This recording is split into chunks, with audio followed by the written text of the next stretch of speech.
श्रीसूर्यस्तोत्रम् सप्ताश्वं समारुह्य रूढसारथिमुत्तमं श्वेतपद्मधरं देवं त्वां सूर्यं प्रणमाम्यहं। बन्धूकपुष्पसङ्काशं हारकुण्डलभूषणम् एकचक्रधरं देवं त्वां सूर्यं प्रणमाम्यहं। लोहितस्वर्णसङ्काशं सर्वलोकपितामहं सर्वव्याधिहरं देवं त्वां सूर्यं प्रणमाम्यहं। त्वं देव ईश्वरः शक्र ब्रह्म विष्णुमहेश्वराट् परं धर्मं परं ज्ञानं त्वां सूर्यं प्रणमाम्यहं।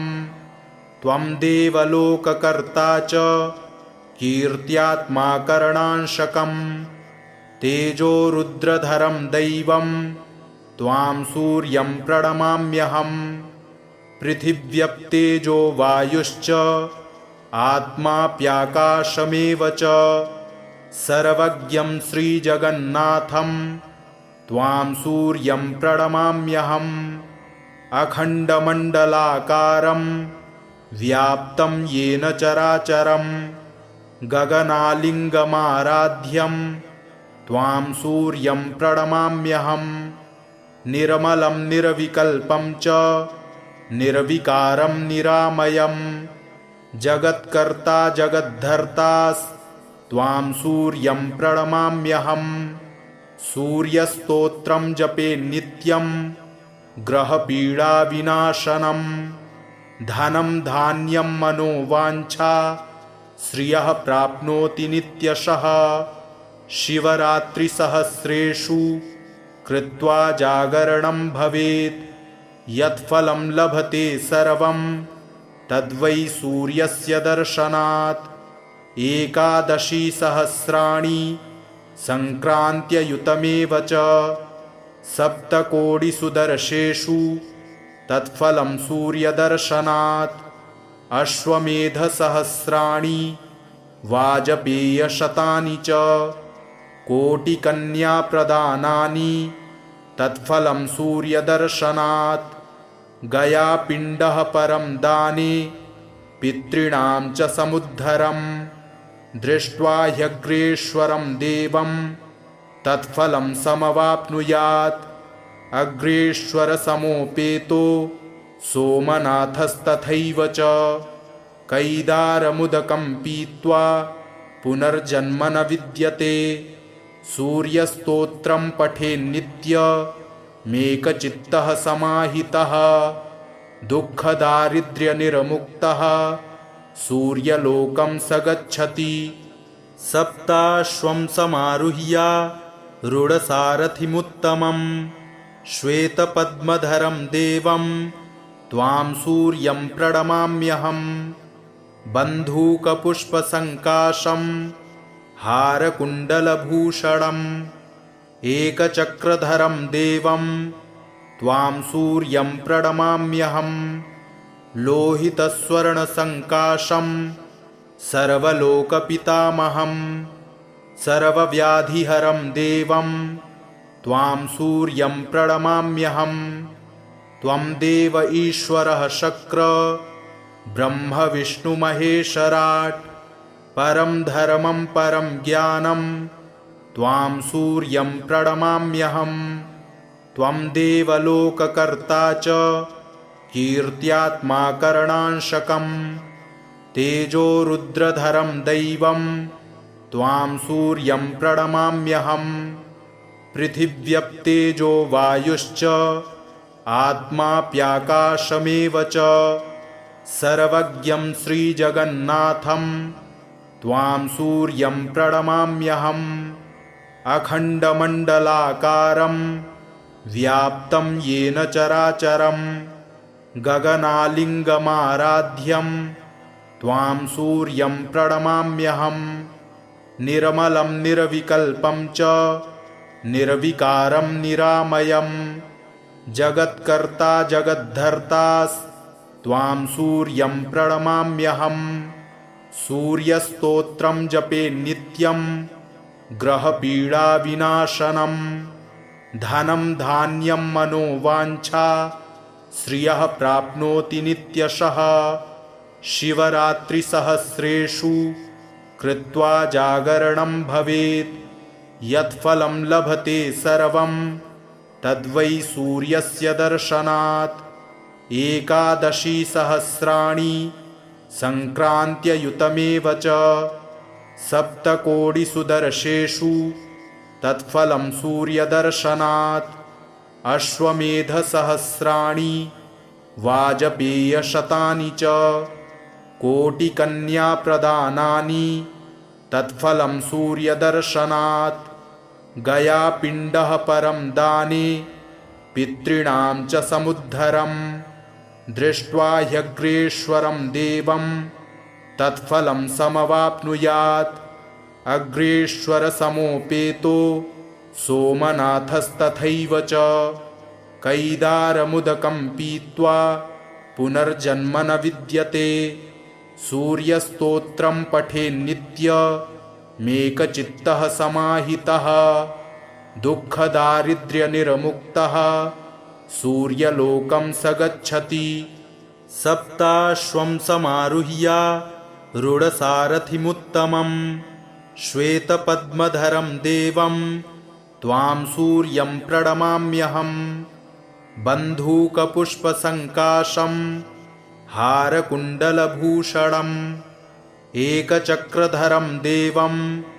त्वां सूर्यं प्रणमाम्यहम् लोहितस्वर्णसङ्काशं सर्वलोकपितामहं सर्वव्याधिहरं देवं त्वां सूर्यं प्रणमाम्यहम् त्वं देव ईश्वरः शक्र ब्रह्म विष्णुमहेश्वराट् परं धर्मं परं ज्ञानं त्वां सूर्यं प्रणमाम्यहम् त्वं देवलोककर्ता च कीर्त्यात्मा करणांशकं तेजो रुद्रधरं दैवं त्वां सूर्यं प्रणमाम्यहम् पृथिव्यप्तेजो वायुश्च आत्माप्याकाशमेव च सर्वज्ञं श्रीजगन्नाथं त्वां सूर्यं प्रणमाम्यहम् अखण्डमण्डलाकारं व्याप्तं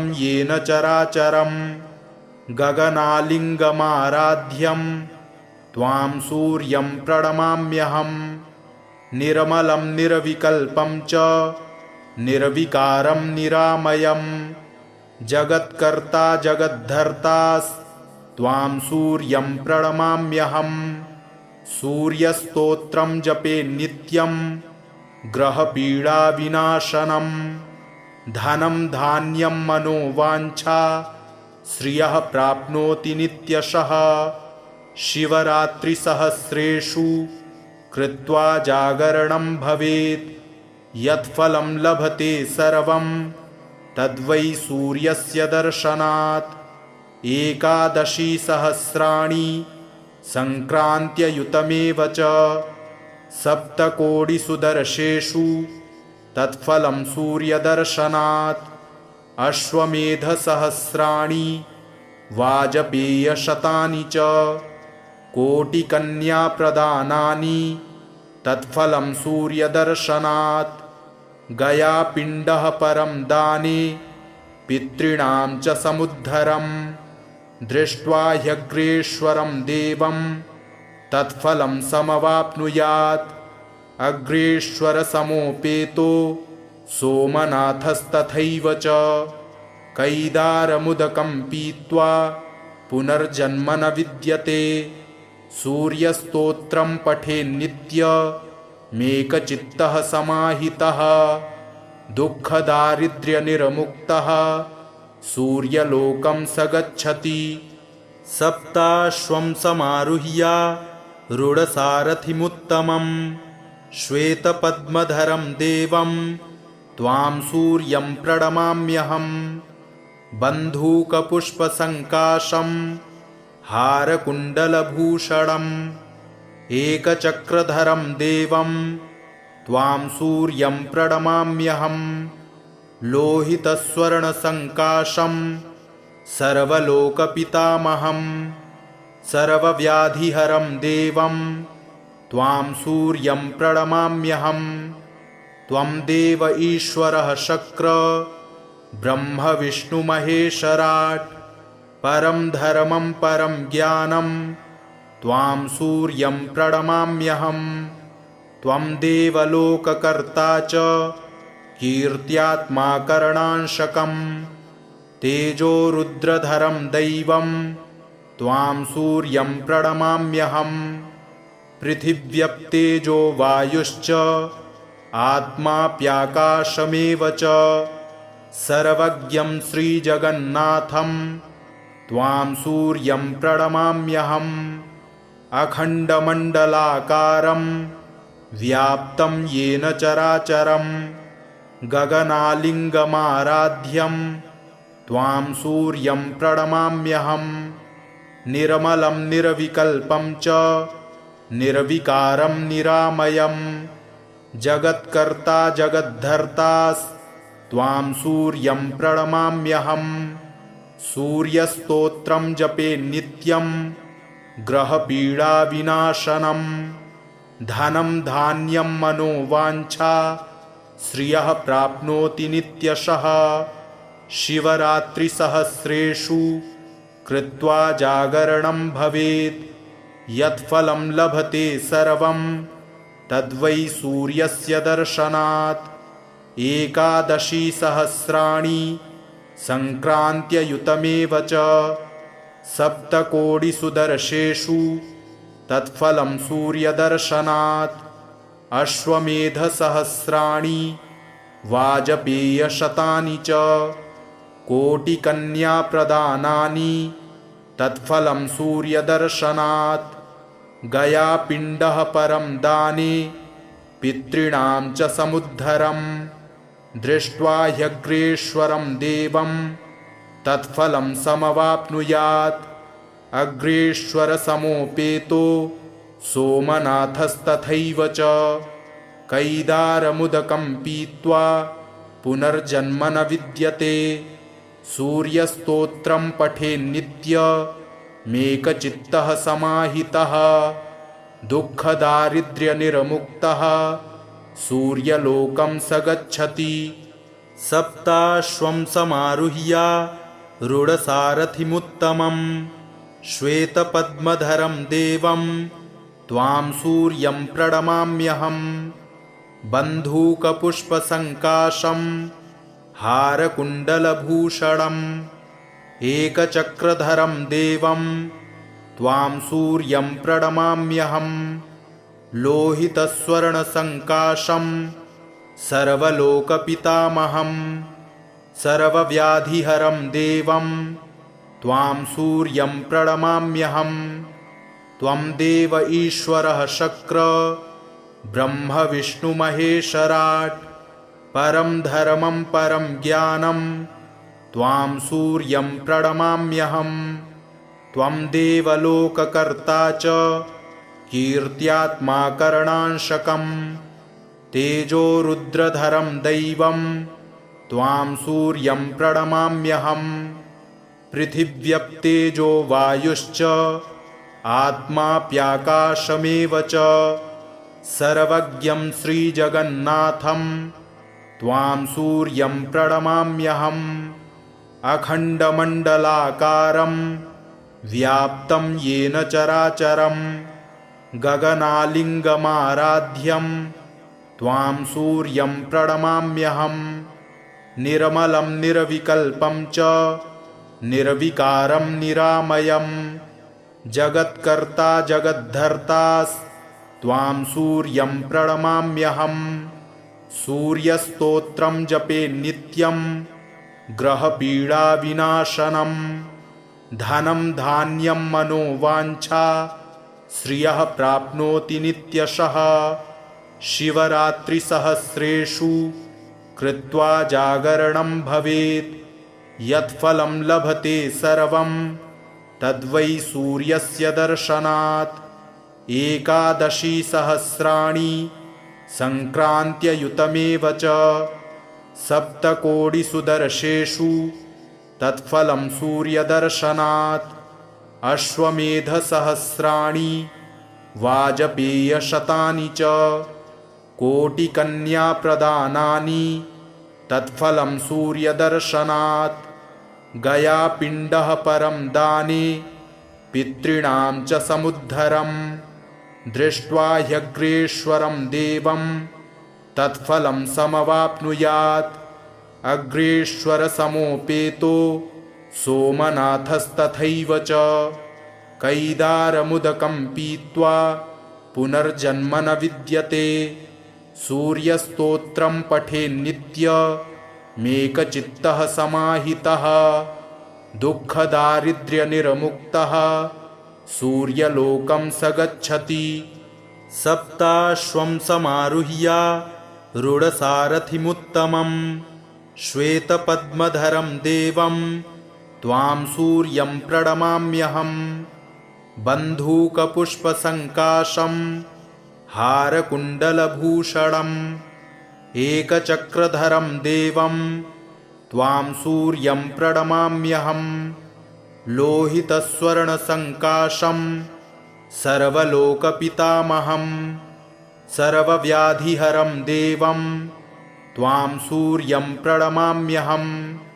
त्वं देव ईश्वरः शक्र ब्रह्म विष्णुमहेश्वराट् परं धर्मं परं ज्ञानं त्वां सूर्यं प्रणमाम्यहम्। त्वं देवलोककर्ता च कीर्त्यात्मा करणांशकं तेजो रुद्रधरं दैवं त्वां सूर्यं प्रणमाम्यहम्। पृथिव्यप्तेजो वायुश्च आत्माप्याकाशमेव च सर्वज्ञं श्रीजगन्नाथं त्वां सूर्यं प्रणमाम्यहम्। अखण्डमण्डलाकारं व्याप्तं येन चराचरं गगनालिङ्गमाराध्यं त्वां सूर्यं प्रणमाम्यहम्। निर्मलं निर्विकल्पं च निर्विकारं निरामयं जगत्कर्ता जगद्धर्तास्त्वां सूर्यं प्रणमाम्यहम्। सूर्यस्तोत्रं जपेन्नित्यं ग्रहपीडाविनाशनं धनं धान्यं मनोवाञ्छा श्रियः प्राप्नोति नित्यशः। शिवरात्रिसहस्रेषु कृत्वा जागरणं भवेत् यत्फलं लभते सर्वं तद्वै सूर्यस्य दर्शनात्। एकादशी सहस्राणि सङ्क्रान्त्ययुतमेव च सप्तकोटिषु दर्शेषु तत्फलं सूर्यदर्शनात्। अश्वमेधसहस्राणि वाजपेयशतानि च कोटिकन्याप्रदानानि तत्फलं सूर्यदर्शनात्।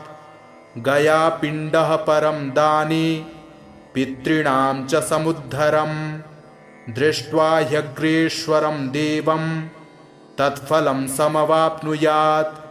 अग्रेश्वरसमोपेतो सोमनाथस्तथैव च कैदारमुदकं पीत्वा पुनर्जन्म न विद्यते। सूर्यस्तोत्रं पठेन्नित्यमेकचित्तः समाहितः दुःखदारिद्र्यनिर्मुक्तः सूर्यलोकं स गच्छति। सप्ताश्वं समारुह्य रूढसारथिमुत्तमं श्वेतपद्मधरं देवं त्वां सूर्यं प्रणमाम्यहम्। बन्धूकपुष्पसङ्काशं हारकुण्डलभूषणम् एकचक्रधरं देवं त्वां सूर्यं प्रणमाम्यहम्। लोहितस्वर्णसङ्काशं सर्वलोकपितामहं सर्वव्याधिहरं देवं त्वां सूर्यं प्रणमाम्यहम्। त्वं देव ईश्वरः शक्र ब्रह्म विष्णुमहेश्वराट् परं धर्मं परं ज्ञानं त्वां सूर्यं प्रणमाम्यहम्। त्वं देवलोककर्ता च कीर्त्यात्मा करणांशकं तेजो रुद्रधरं दैवं त्वां सूर्यं प्रणमाम्यहम् पृथिव्यप्तेजो वायुश्च आत्माप्याकाशमेव च सर्वज्ञं श्रीजगन्नाथं त्वां सूर्यं प्रणमाम्यहम् अखण्डमण्डलाकारं व्याप्तं येन चराचरं गगनालिङ्गमाराध्यं त्वां सूर्यं प्रणमाम्यहम् निर्मलं निर्विकल्पं च निर्विकारं निरामयं जगत्कर्ता जगद्धर्तास्त्वां सूर्यं प्रणमाम्यहम् सूर्यस्तोत्रं जपे नित्यं ग्रहपीडाविनाशनं धनं धान्यं मनोवाञ्छा श्रियः प्राप्नोति नित्यशः शिवरात्रिसहस्रेषु कृत्वा जागरणं भवेत् यत्फलं लभते सर्वं तद्वै सूर्यस्य दर्शनात् एकादशी सहस्राणि सङ्क्रान्त्ययुतमेव च सप्तकोटिषु दर्शेषु तत्फलं सूर्यदर्शनात् अश्वमेधसहस्राणि वाजपेयशतानि च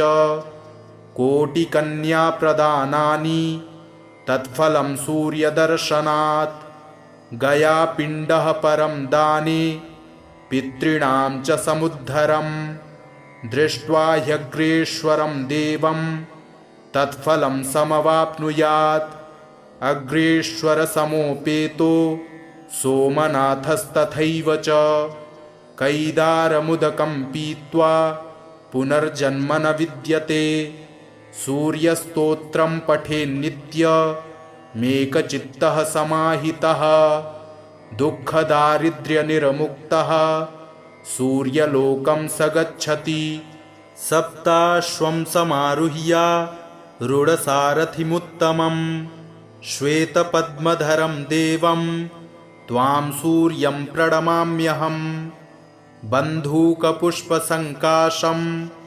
हारकुण्डलभूषणम् एकचक्रधरं देवं त्वां सूर्यं प्रणमाम्यहम् लोहितस्वर्णसङ्काशं सर्वलोकपितामहं सर्वव्याधिहरं देवं त्वां सूर्यं प्रणमाम्यहम् त्वं देव ईश्वरः शक्र ब्रह्म विष्णुमहेश्वराट् परं धर्मं परं ज्ञानं त्वां सूर्यं प्रणमाम्यहम् त्वं देवलोककर्ता च कीर्त्यात्मा करणांशकं तेजो रुद्रधरं दैवं त्वां सूर्यं प्रणमाम्यहम् पृथिव्यप्तेजो वायुश्च आत्माप्याकाशमेव च सर्वज्ञं श्रीजगन्नाथं त्वां सूर्यं प्रणमाम्यहम् अखण्डमण्डलाकारं व्याप्तं येन चराचरं गगनालिङ्गमाराध्यं त्वां सूर्यं प्रणमाम्यहम् निर्मलं निर्विकल्पं च निर्विकारं निरामयं जगत्कर्ता जगद्धर्तास्त्वां सूर्यं प्रणमाम्यहम् सूर्यस्तोत्रं जपे नित्यं ग्रहपीडाविनाशनं धनं धान्यं मनोवाञ्छा श्रियः प्राप्नोति नित्यशः शिवरात्रिसहस्रेषु कृत्वा जागरणं भवेत् यत्फलं लभते सर्वं तद्वै सूर्यस्य दर्शनात् एकादशी सहस्राणि सङ्क्रान्त्ययुतमेव च सप्तकोटिषु दर्शेषु तत्फलं सूर्यदर्शनात् अश्वमेधसहस्राणि वाजपेयशतानि च कोटिकन्याप्रदानानि तत्फलं सूर्यदर्शनात् गयापिण्डः परं दाने पितॄणां च समुद्धरं दृष्ट्वा ह्यग्रेश्वरं देवं तत्फलं समवाप्नुयात् अग्रेश्वरसमोपेतो सोमनाथस्तथैव च कैदारमुदकं पीत्वा पुनर्जन्म न विद्यते सूर्यस्तोत्रं पठेन्नित्यमेकचित्तः समाहितः दुःखदारिद्र्यनिर्मुक्तः सूर्यलोकं स गच्छति। सप्ताश्वं समारुह्य रूढसारथिमुत्तमं श्वेतपद्मधरं देवं त्वां सूर्यं प्रणमाम्यहम्। बन्धूकपुष्पसङ्काशं हारकुण्डलभूषणम् एकचक्रधरं देवं त्वां सूर्यं प्रणमाम्यहम्। लोहितस्वर्णसङ्काशं सर्वलोकपितामहं सर्वव्याधिहरं देवं त्वां सूर्यं प्रणमाम्यहम्। त्वं देव ईश्वरः शक्र ब्रह्म विष्णुमहेश्वराट् परं धर्मं परं ज्ञानं त्वां सूर्यं प्रणमाम्यहम्। त्वं देवलोककर्ता च कीर्त्यात्मा करणांशकं तेजो रुद्रधरं दैवं त्वां सूर्यं प्रणमाम्यहम्। पृथिव्यप्तेजो वायुश्च आत्माप्याकाशमेव च सर्वज्ञं श्रीजगन्नाथं त्वां सूर्यं प्रणमाम्यहम्। अखण्डमण्डलाकारं व्याप्तं येन चराचरं गगनालिङ्गमाराध्यं त्वां सूर्यं प्रणमाम्यहम्। निर्मलं निर्विकल्पं च निर्विकारं निरामयं जगत्कर्ता जगद्धर्तास्त्वां सूर्यं प्रणमाम्यहम्। सूर्यस्तोत्रं जपेन्नित्यं ग्रहपीडाविनाशनं धनं धान्यं मनोवाञ्छा श्रियः प्राप्नोति नित्यशः। शिवरात्रिसहस्रेषु कृत्वा जागरणं भवेत् यत्फलं लभते सर्वं तद्वै सूर्यस्य दर्शनात्। एकादशी सहस्राणि सङ्क्रान्त्ययुतमेव च सप्तकोटिसुदर्शेषु तत्फलं सूर्यदर्शनात्। अश्वमेधसहस्राणि वाजपेयशतानि च कोटिकन्याप्रदानानि तत्फलं सूर्यदर्शनात्। गयापिण्डः परं दाने पितॄणां च समुद्धरं दृष्ट्वा ह्यग्रेश्वरं देवं तत्फलं समवाप्नुयात्। अग्रेश्वरसमोपेतो सोमनाथस्तथैव च कैदारमुदकं पीत्वा पुनर्जन्म न विद्यते सूर्यस्तोत्रं पठेन्नित्यमेकचित्तः समाहितः दुःखदारिद्र्यनिर्मुक्तः सूर्यलोकं स गच्छति।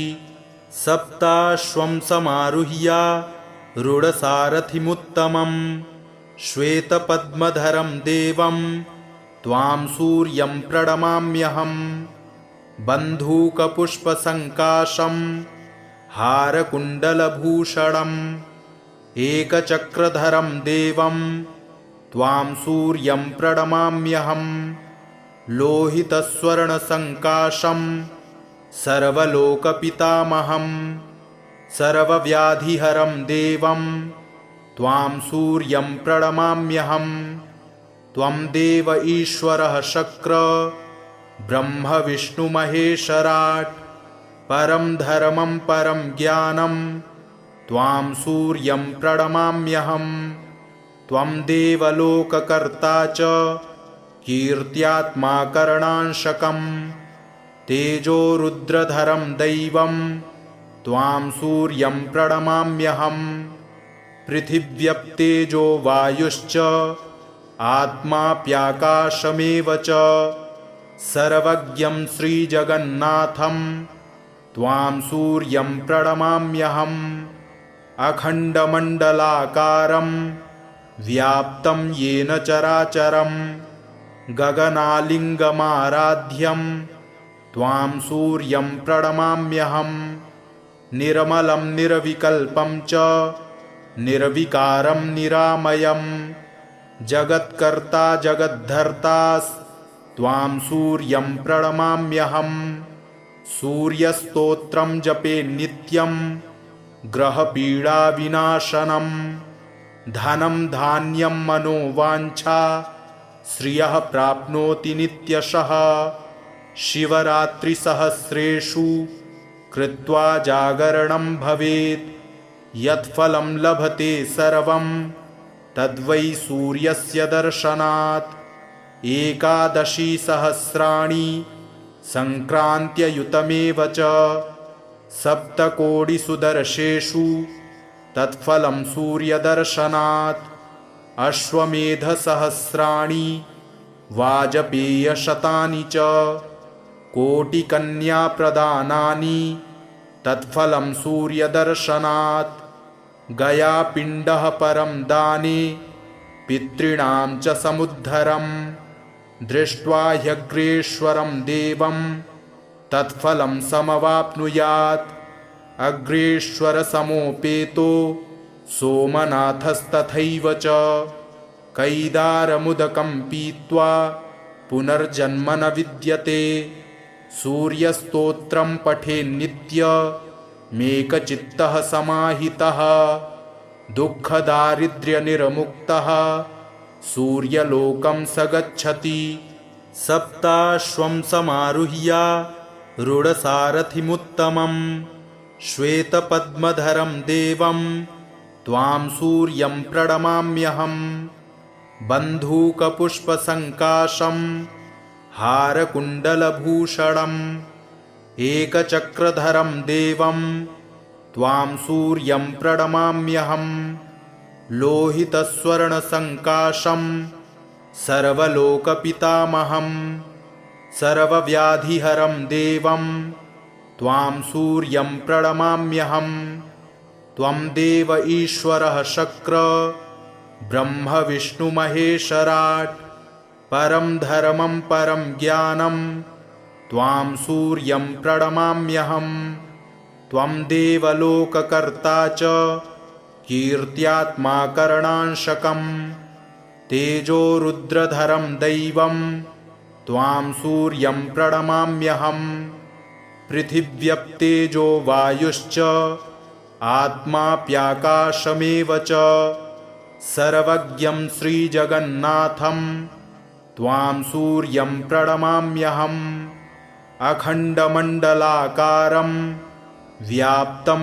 येन चराचरं गगनालिङ्गमाराध्यं त्वां सूर्यं प्रणमाम्यहम् निर्मलं निर्विकल्पं च निर्विकारं निरामयं जगत्कर्ता जगद्धर्तास्त्वां सूर्यं प्रणमाम्यहम् सूर्यस्तोत्रं जपे नित्यं ग्रहपीडाविनाशनं धनं धान्यं मनोवाञ्छा श्रियः प्राप्नोति नित्यशः शिवरात्रिसहस्रेषु कृत्वा जागरणं भवेत् यत्फलं लभते सर्वं तद्वै सूर्यस्य दर्शनात् एकादशी सहस्राणि संक्रान्त्ययुतमेव च सप्तकोटिषु दर्शेषु तत्फलं सूर्यदर्शनात्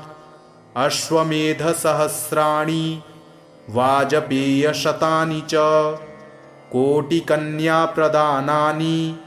तत्फलं सूर्यदर्शनात् गयापिण्डः परं दाने पितॄणां च समुद्धरम् दृष्ट्वा ह्यग्रेश्वरं देवं तत्फलं समवाप्नुयात् अग्रेश्वरसमोपेतो सोमनाथस्तथैव च कैदारमुदकं पीत्वा पुनर्जन्म न विद्यते सूर्यस्तोत्रं पठेन्नित्यमेकचित्तः समाहितः दुःखदारिद्र्यनिर्मुक्तः सूर्यलोकं स गच्छति इति श्री सूर्यस्तोत्रं सम्पूर्णम्।